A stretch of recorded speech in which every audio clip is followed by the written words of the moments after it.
As ever, thank you very much for your comments and thank you for your support. And I was very touched by some of the comments which were made on the piece about the Greek coastguard, and I noticed my partner's put a message up there too.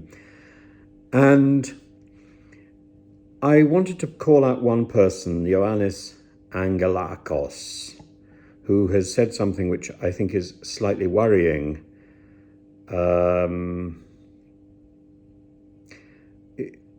He says that I am being paid to bring people illegally into Greece and the Greek people are resisting this illegal invasion.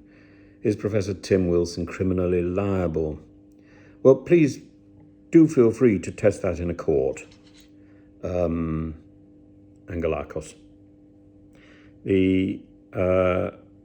In the cases I referred to, where my partner was tortured by the Greek Coast Guard, this all happened before I'd met him. And as far as I know, I've not paid anybody to come illegally into Greece. I haven't recommended anyone come illegally into Greece, or indeed that anybody visits Greece. In my recommendations about that area of the Mediterranean, I recommend that people visit Albania or Turkey.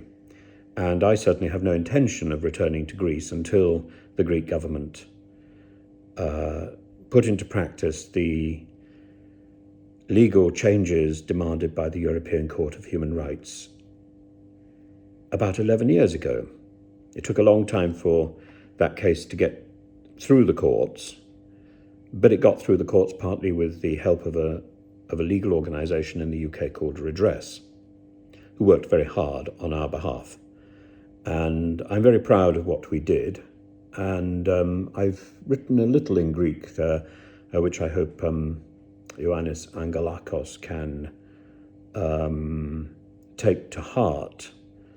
But I think one has to be a little bit careful about these things. And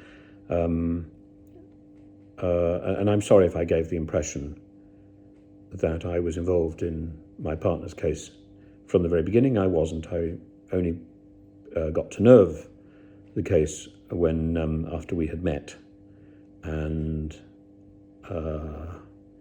indeed it took some time for the details to tumble out. When they did, I was also very much aware of the process that the Greek Navy took to silence us.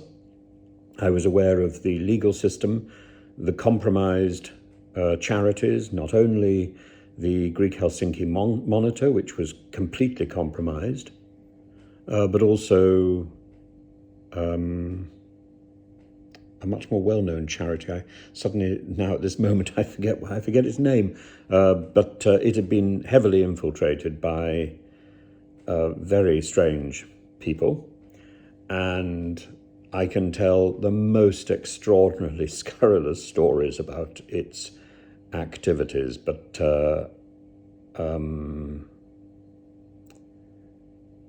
yes, an internationally recognized charity, and it behaved in a squalid fashion. And we were eventually helped by the British Embassy, the Turkish Embassy, the Irish Embassy, demonstrating just how good diplomacy is when it needs to be. And we took a harrowing journey by night across the border back into Turkey and subsequently to the UK. And it was deeply harrowing and not something I would be grateful, would be pleased to repeat. But Ioannis Angelakos slightly stepped over a mark there.